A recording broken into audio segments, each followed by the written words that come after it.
गुरुर्गुरुत्तमो धाम सत्यसत्यपराक्रमः निमिषो निमिषस्वग्वी वाचस्पतिरुदाहरदिः नामावळि मत्स्यावतारः।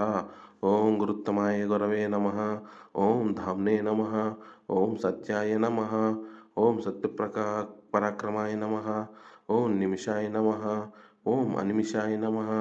ओं सृग्विणे नमः। ओं वाचस्पतये नमः। ओं उदारदिये नमः। నిరుక్తము మత్స్యావతారము సమస్త విద్యలకును పరమాచార్యుడు ప్రళయమున చరాచరధారభూతుడు సజ్జనుల పట్ల సాధువైన వాడు సజ్జనుల పట్ల కపటము లేని వ్యాపారములు కలవాడు భక్తుల విరోధములను కటాక్షించువాడు సజ్జనులను చూచి దివ్య మత్స్యావతారమూర్తి వైజయంతి ఎనడు మాలికను ధరించిన వాడు గంభీరమైన బుద్ధి కలవాడు మత్స్యపురాణముచే వేదోపబృంహణములను గావించిన వాడు గంభీరమైన బుద్ధి కలవాడు.